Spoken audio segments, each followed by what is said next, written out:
The following was recorded in front of a live studio audience at the Studio 21 Podcast Café. This is the United Podcast Network. Welcome to the Friends in Recovery podcast, the podcast that is here to help you, a loved one, or a friend get started down the road to recovery. This is the Friends in Recovery podcast, brought to you by the Genesis House. Genesis House, providing a safe, nurturing environment to heal from addiction since 1992. Please be a friend and share our message with a friend on Podbean, iTunes, iHeartRadio, or YouTube. And now, here are your Friends in Recovery. Hi, this is Mike Miles. I'd like to welcome everybody to our Friends in Recovery podcast. And Ed and Jeff could not be here today, so that might be fortunate because... Well, we won't hold it against them. we have an extremely knowledgeable guest to my left here, and Deborah, could you just tell us a little bit about yourself? Okay. Oh, sure. He's one of those interviewers that just jumps right in. Great. There's no fat on this interview. Asked him what we're going to talk about. I thought he might, give me a little bit of a, okay. Well, I'm Deborah Monk, and my understanding is I'm here to talk about the cathartic benefits of writing. Yes, that's awesome. I've been a therapist, a clinical social worker for about, 18 years. And I've sat with many families, many, mothers, usually mothers with their children, young adults, or young teens actually, into young adulthood. And their concern is always their children's behavior.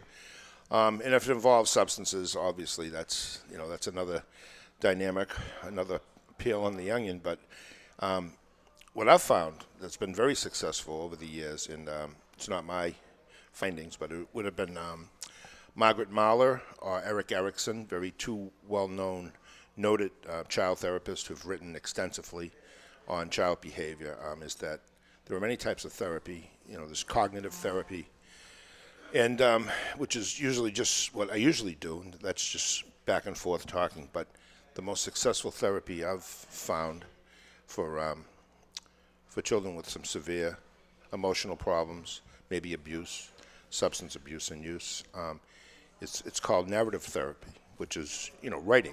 And I think a lot of therapists still want people, their patients, to keep journals and to write. So, I kind of go back to the old theories, like on Erickson or Mahler, and they both wrote extensively on the therapeutic success would come from narrative therapy. So I use that a lot.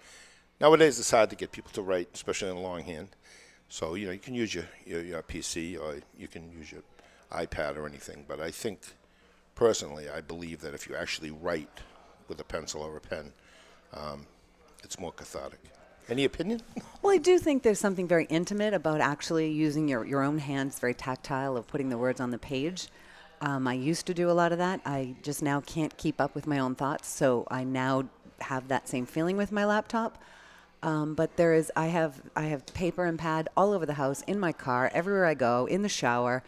And because when things come, I find it's best to get them out then. I can't always remember them later. Right. And so there's definitely a benefit to the pen and paper, old-fashioned. Sure. You can edit later on. You can make it better. You can expand on your thoughts, but it's best to get it down. I think the quickest way is pen and paper. Right. Before we go any further, I want to give the 800 number if you or a loved one is looking for help and you want to reach out to the panel here on Friends in Recovery. The number is 1-800-989-6504. That's 1-800-989-6504. Yes, and I'd also like to thank Genesis House for sponsoring our podcast as they do weekly. I've had a lot of experience with sending people to recovery, and over the 18 years, actually longer. And I can honestly say the staff, the dynamics, just the closeness of Genesis House and the people that work there, it's phenomenal. And the success I have from people that go there is off the chart compared to other hospitals. Treatment hospitals. But anyway, I just want to mention that. Sure. So when someone goes to, let's say, an AA meeting, and they get up and they tell their story, this is a form of narration, is it not? Oh, most certainly, Jonathan. I think when people first get into recovery, I know myself, I've been sober quite a while, and the first 90 days of sobriety, you're not supposed to get up and speak. You're supposed to listen, obviously. And then after 90 days of continued sobriety, you're encouraged to maybe get up and speak. And it is very cathartic, Well, the reason I was asking is I find myself, and maybe I'm alone in this, but I live my life in front of a fake audience, right? So I'm always, in my mind, I'm always on stage. Now, when you're up actually having to speak in front of a group of people, public speaking is not everybody's thing. I happen to like it, but it's not everybody's thing. It sounds to me like you can get the same kind of benefit as getting in front of an audience as you could putting it on paper and just dealing with your own silent audience who, let's face it, our own audience is always cheering for us, one would hope. You're right on. You're right on the money. I've actually been with newcomers, so to speak, that have spoken for the first time, and they're a nervous wreck. And to be quite honest, I don't know about you, Deb, but I'm a nervous guy. I never feel sure. I teach a class once a week. It's the same class. I've been teaching it for 3 years, and guess what? I get anxiety on the way there. I sit in the car. I go over my notes, and I walk in, and until I actually get my introduction out, I'm a bundle of nerves, and I don't know. I guess that's a good thing because it keeps you on your toes, and I'm teaching the same thing, and anyone who knows me that's close to me will know that's exactly what I do. I'm always a nervous wreck. But I agree that once you do start speaking, I've had newcomers who were petrified to speak, and as soon as they get up and told their story of recovery, no matter how short or long it was, usually it's short because they're nervous, how good they feel afterwards. So I do agree. It is very therapeutic. Deb, on your podcast earlier today, Deb has a podcast called The Writer's Block. Mm-hmm. NH. The Writer's Block NH. NH. If you're looking for it on social media, Right. That's the tag. Thank you. Deb's also my wife, by the way, so you may detect a more familiar tone with me than with Mike. But on your podcast this morning, Deb, you were talking about a book that you recently read and an author that you met and how it changed your outlook on both writing and on life. Can you bring that to the table for us? Oh, I'd be happy to. I went and heard Marcy Shimoff speak. She's author of Chicken Soup for the Women's Soul and Happy for No Reason. It was an instant bestseller, translated into 31 languages. In addition to selling more than 14 million books, which one of these days I will do, she was featured in the hit film and the book The Secret. Hearing her speak was mind-blowing. And not only in the hour that I heard her speak and also in the days that I spent looking at her book afterwards, she really made me think of things in a different way. And I think that it's important to recognize that what catharsis means, it's a Greek word which means to cleanse or purge. In psychotherapy, it refers to the process of consciously experiencing deep emotions that have been previously repressed. The intent is to move them to the surface to allow them to move through you. Maybe you were lucky enough to be born into a family that taught you first how to identify what you're feeling, but then also healthy ways to express that. I was not. I was not taught that. I was taught denial, avoidance, and so I often don't know how I feel. And it's only by writing it that I can actually get to the deepness of what I feel. And when I first start writing, I will start with, and I did bring a sample here, I would start with one intent. I was working on a memoir. I'm a fiction writer generally, but I have had this memoir inside of me that has just been being called to be written. I wrote 321 pages, finished it, sent it to an editor, paid him a fairly good amount of money, and it came back, and I thought, well, that's that. I put it in a drawer. It's never coming out. But it still calls to me. And one of the reasons, whether I ever publish it or not, I learned so much. So here's just a little quick blurb that I wrote. And it started with my belief was I was lucky. I was the lucky one in my family because my father did not hit me.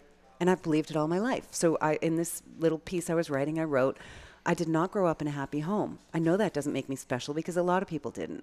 My father's an alcoholic, my mother was abused, and my brother was beaten.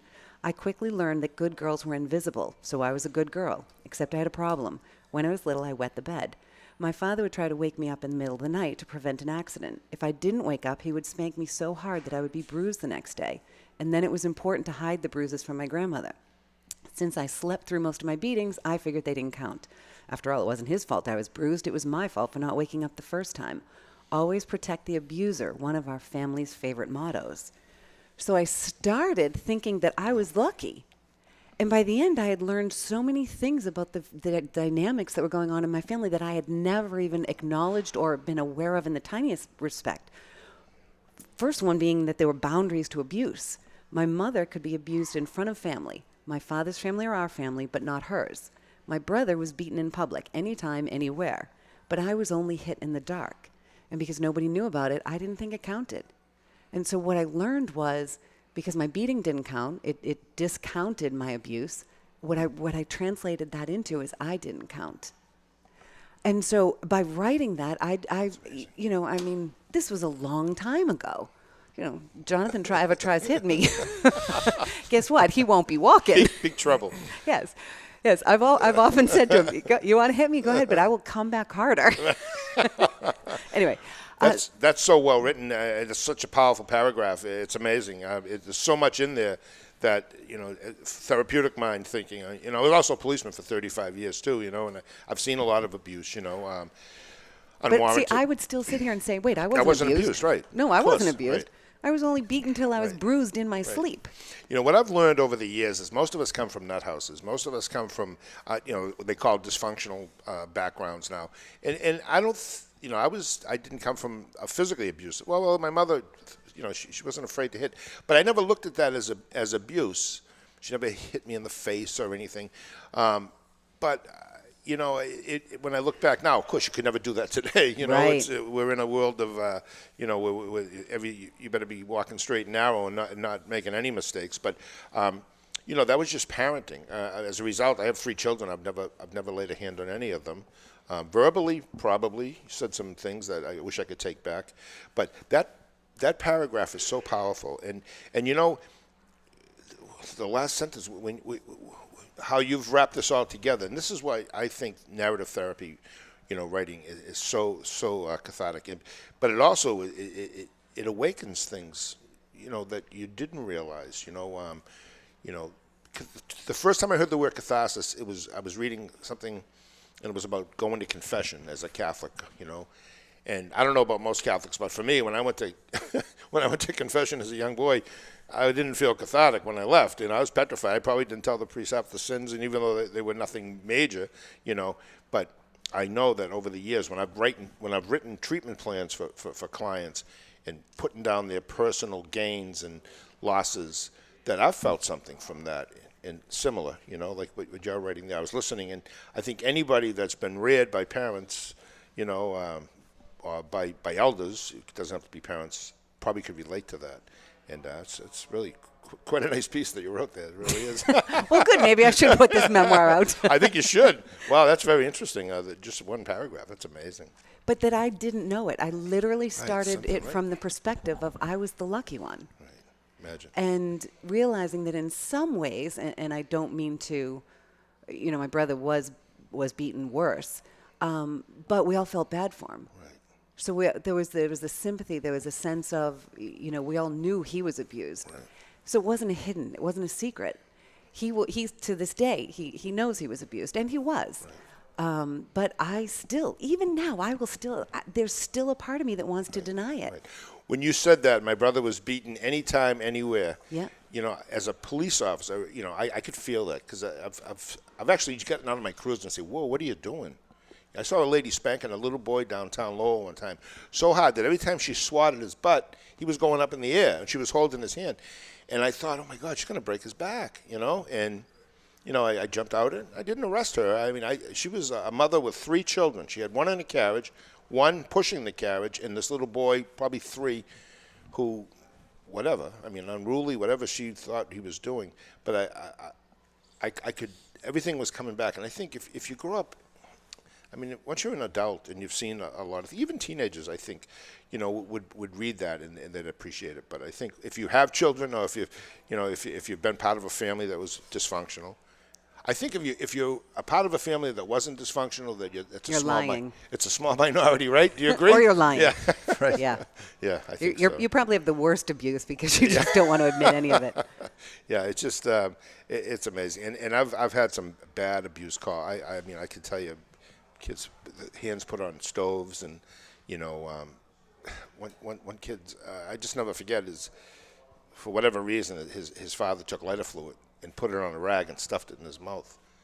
And as we were arresting him, everybody in the house was begging us not to arrest Dad. And another time I went to a house and a little girl she was urinating. She was about 6, 7 maybe. And it was a cold winter night, but she had on little pajamas and she was peeing. And the refrigerator was tipped over and the TV had a big hole in it. There was still smoke coming out. And the mother didn't want us in the house. And the abuser, the boyfriend, was in the bedroom and he was, challenging us. And to make a long story short, he came with us.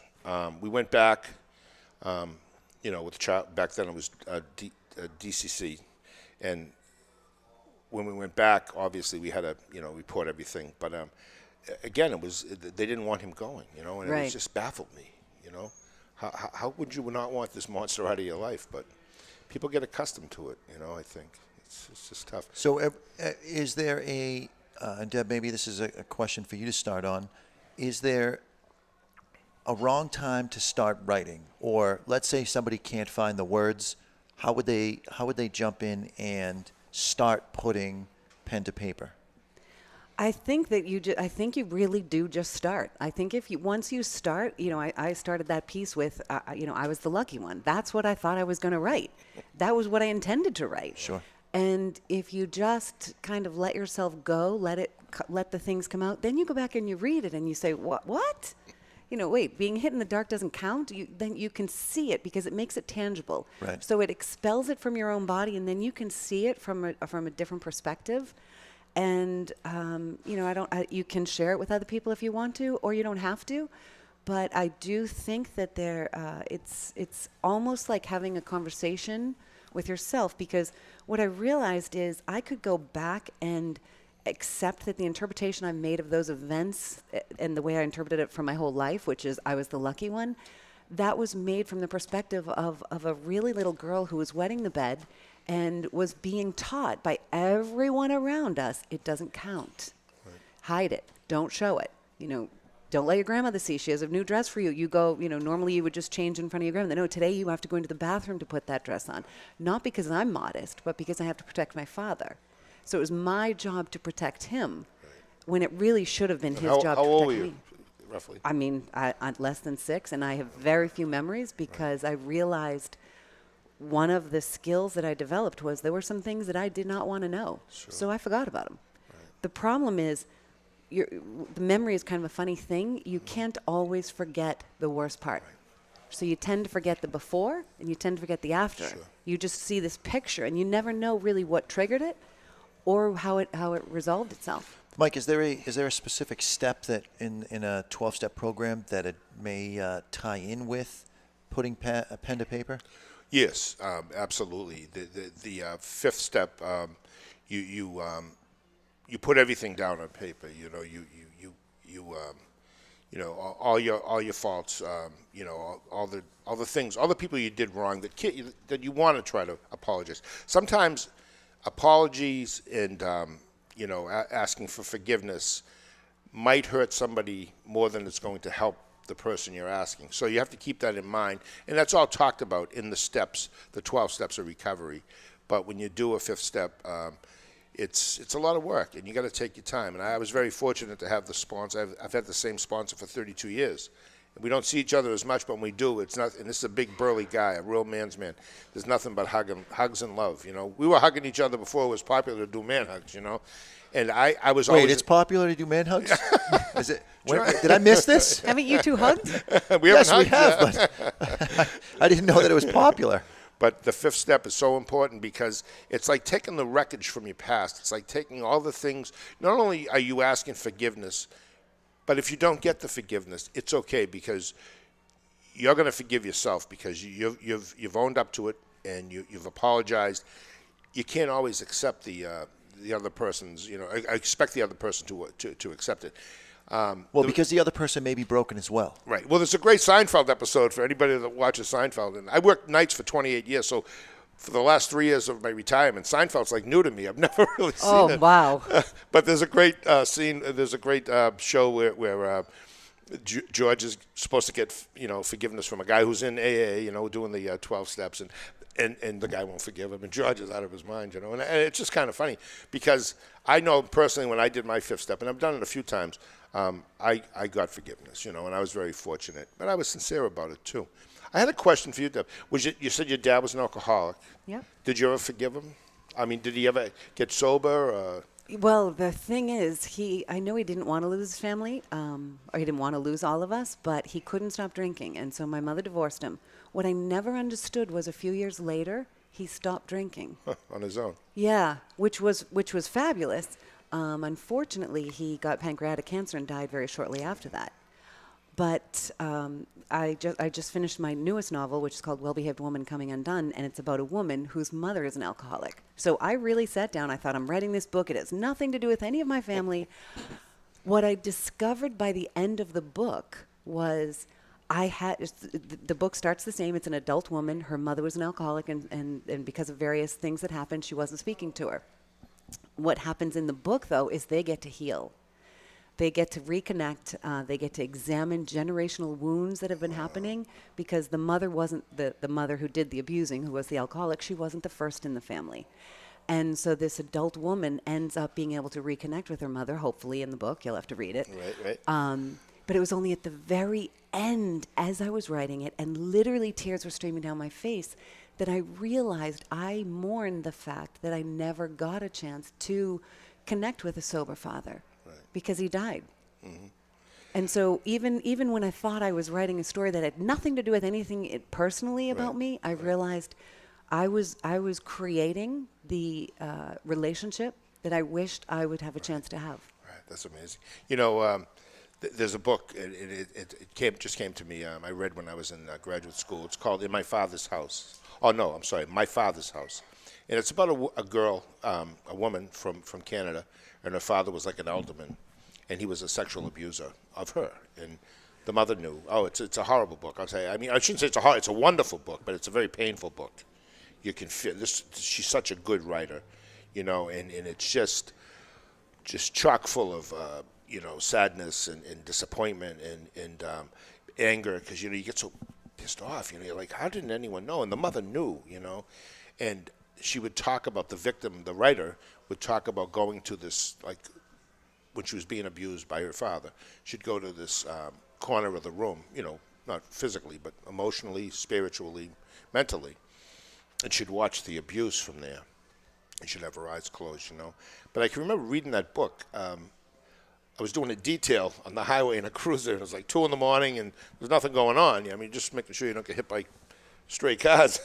And actually tearing up, and I think it was the first time I read something that made me get emotional. And I had nothing I was never abused or anything, but such a powerful story, And over the years, I've read a lot of literature on alcoholics, drug addicts, on the behavior. It's not good, And I've actually had clients that have gone to the grave sites of their parents, again, from people that I've studied, that have suggested this and made amends. And they were the victims, but they made amends because they wanted closure, Funny, it's ironic you say that because when I finished this book, I went to the graveyard that I knew my father was in, and I couldn't find his stone. And I went and I found the maintenance man, and we looked up, and I called the town clerk, and they gave me the number, but I could never find it, which somehow felt appropriate. Yeah, well. You tried. I did try. You tried hard. I did. I still got the closure, though. It didn't matter that I didn't see the specific stone. Exactly. There was almost a relief in not seeing his name in the so cemented. Yeah. Well, yeah. I think I think we've all had. I don't care who you are. You know, if we go to the Walmart and you grab 5 people, John grabs 5, and I grab 5, and we put them all together and we give them a questionnaire and 10 questions on, what their lives have been like, whatever.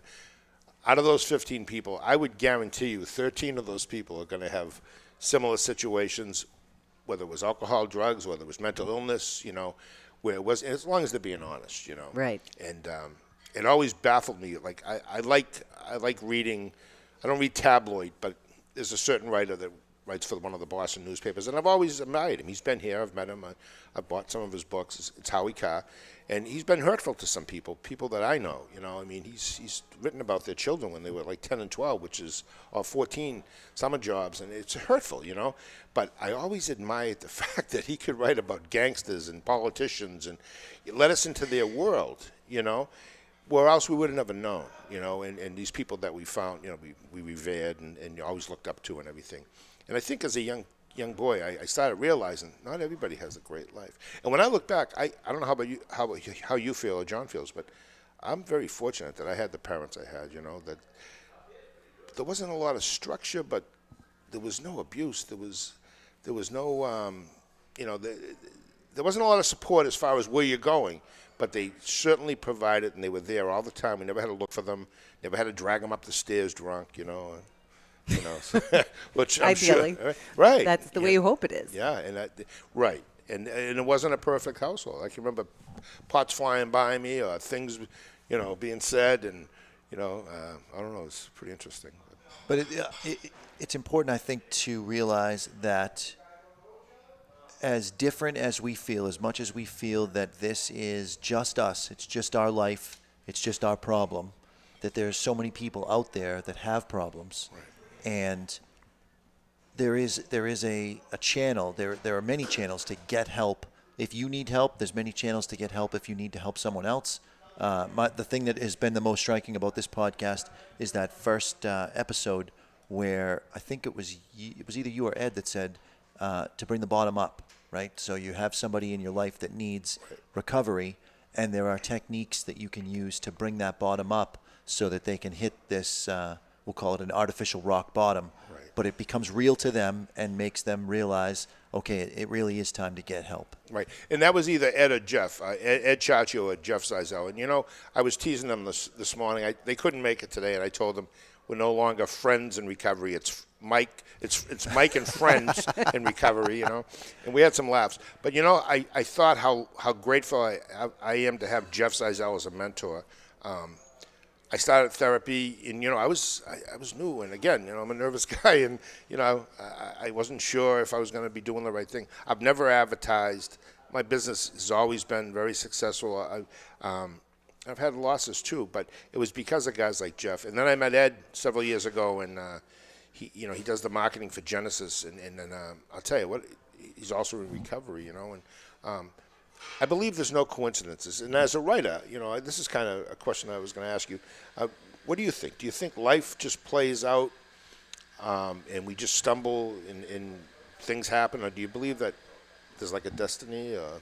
Oh God, this is. I mean, how much time do you get? Yes, because you've tapped into one of my absolute favorite questions. For me personally, and the more that I write, the more that I become who I want to be, who I've always wanted to be, the more I feel like I'm guided. That when and I think that one of the things that people think about writers, in particular, about many artists, is that it just flows all the time. I'm sitting there in my Victoria's Secret bathrobe, it's flowing out behind me, the fan is blowing, and I'm, my fingers flying Tapping across the away, keyboard, and it's going that way. That does happen. But it only happens maybe once or twice a year. Really? The rest of the time, it's sitting your butt down in the paper and going and trusting that you're, being lost and not being sure where it's going, and thinking this stinks, everything I write stinks. Why am I spending my time doing this? All those negative thoughts. And but I really believe there is guidance. And the more that I do this, the more that I am finding that it's a channel that I actually. Very recently I went to Bali, and while I was in Bali, I was sitting at the pool, and for the very first time in my life, I felt faith that I can that there's a space between me and God. And I call her my muse. Muse is similar to music, and as a dancer, that just seems right. You can call it your bigger self, your higher power, sure. God, Mother Nature, whatever you want to call it. But for me, there's just been this sense of there's this magical, heavenly God or universal love, and then there's me. And so I've always felt like I've tried to tap into that, but while I was in Bali, I got this sense that there is this intermediary, and it's almost like there's a funnel, and it's she for me. Yeah. She is there, kind of controlling the amount that comes to me, only giving me as much as I can handle, and that I really have a responsibility and the ability to decide what I do with things. I wish it's odd, but it's through writing that book about the alcoholic mother that I've realized the biggest thing I wish I could, two things, say to my father is, one, I realize now when I was little, you were the man, you were the big guy. You were just a man struggling, doing the best that he could with whatever he had, and he didn't have that much. So one, you were just a man, and I forgive you. And two, to actually be able to engage with him. Those are the two things that I wish now, and I do feel that he knows that. Sure. So for me, the more I think one of those things that Marcy Shimoff said is that the mind is a wonderful thing when it's the servant of the heart.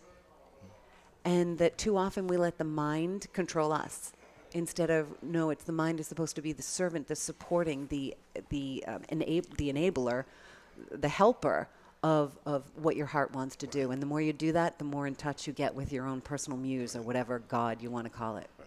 Wow, it's very powerful. Yeah, it really well, is. aren't you glad you asked that question? I am, actually. Yeah, that was good. Is there something to, Mike, in the case of Deb, it sounds like she used this latest book and kind of changed the characters a little bit, and then also created a different outcome, maybe the outcome that she was looking for. Right. Is there some sort of therapeutic value to being able to write, let's say, recovery fiction that has your story in it, but in the end, the outcome is happier? Is there a value to that? I certainly believe so, and I think we all strive, whether you're in therapy or you're a therapist, we all strive to have the best lives we can have and be the best person we can be, and I think if we could all rewrite, our lives, I think we'd either have a lot of whiteout or a big eraser, and it would be going back, because it's, on a spiritual level, I really believe, and it doesn't matter which religion. There's no specific religion, like you say. My higher power is my higher power. It could be a woman. I don't know. It could be a man. It could be anything. I personally think all higher powers are women, but and you're probably right. I think a lot of people might be surprised if at the end of their lives, if they've believed in a certain God, if they get to where their destiny is, and God's a woman. I mean, I think they're going to be shocked. But I think there'll be a lot of people that'll say, "Oh, I knew this would happen," But I really believe that when you're trying to, bring yourself together, because we all get down, and I know I do, and I have a very depressing job sometimes because I have to answer certain questions and be part of a 7:00 morning text about, craziness. And I don't exercise, which I should. I smoke cigars. I mean, I don't really, I don't have an out. But I think in your case, I think you're right on the money, Jonathan. I believe it. And I think the way you described how you went to see your dad, and, you weren't able to find his marker. And, I mean, cemeteries are difficult as they are, but, and you accepted that. And you said, okay, well, I put a big effort in. And that is, to me, that's the heart and the mind working together, saying, well, you did the legwork. What more can you do? Now forgive yourself.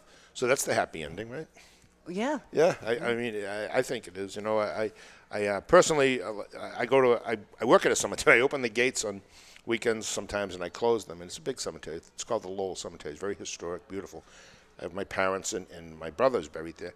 And I heard somebody on the radio the other day saying, if you could speak to anybody, you could go back in time and talk to anybody, who would you talk to?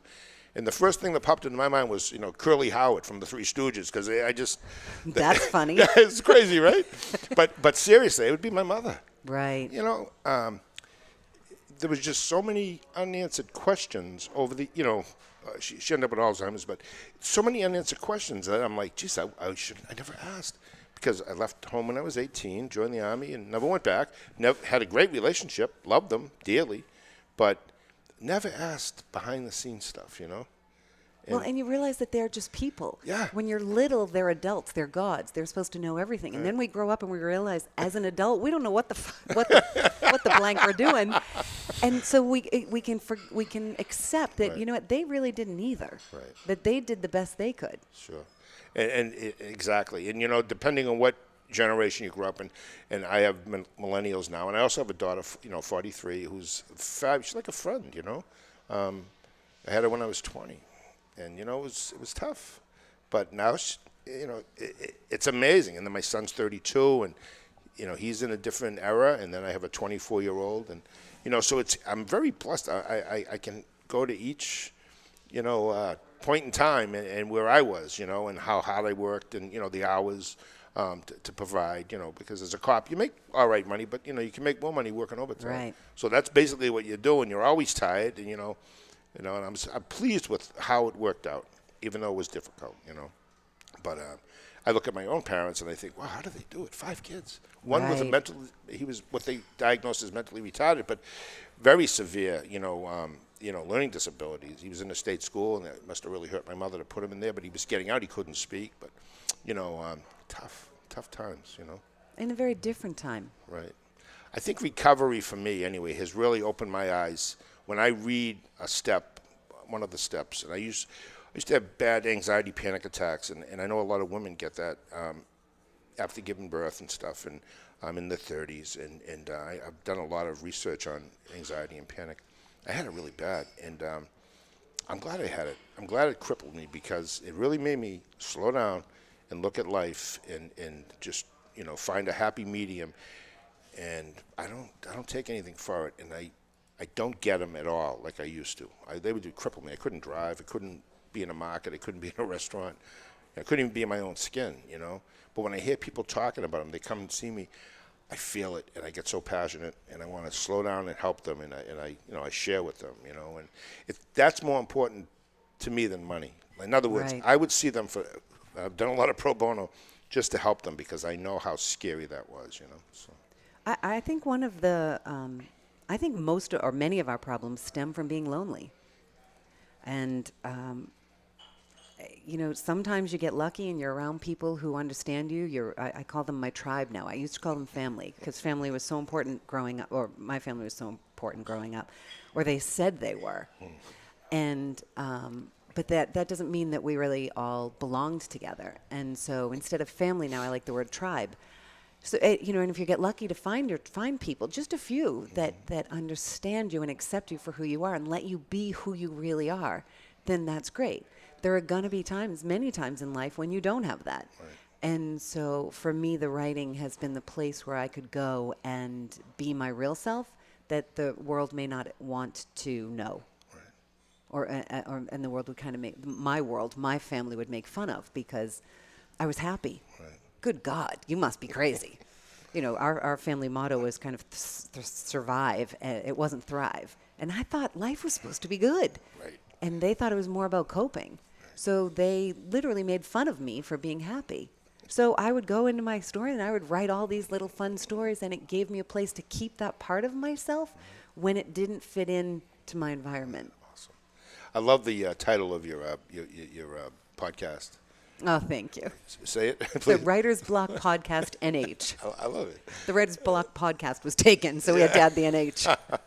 But because again, Seinfeld, I love it, I watch it late at night. But there's a scene where they're writing a play, Their pilot. episode. Yeah, the pilot, and Show about nothing. Exactly, and they just Jerry and George are together, and they're like, all right, so I come in the door, and then they're napping. Next thing you see them, and that's as far as they get, So I really believe that. I can actually, when I'm writing a treatment plan, I get so much out of that. I used to, and writing about people's, their strengths, and I just got a quick story. So I had a gentleman who's very intelligent.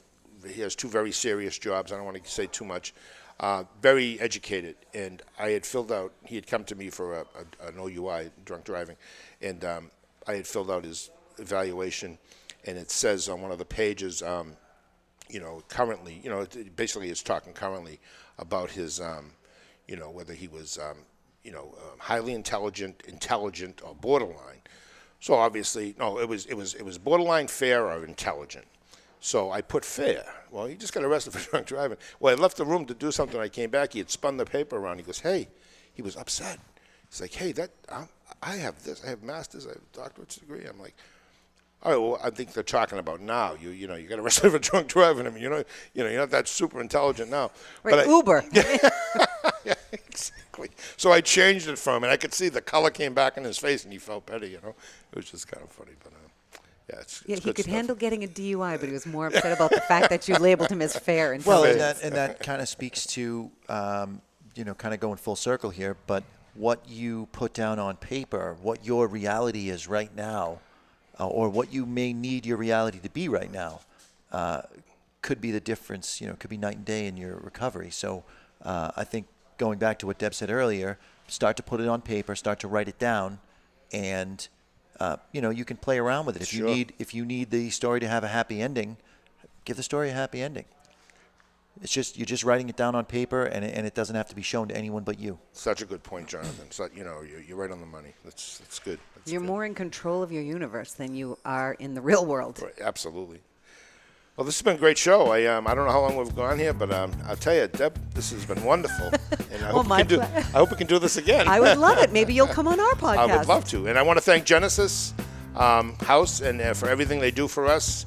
I know the 800 numbers below me. 800-989-6504. That's 1-800-989-6504. Right. And next week, Ed Chionchio and Jeff Zeizel will be right back with me. Thanks for everything, John, and we'll see you next week.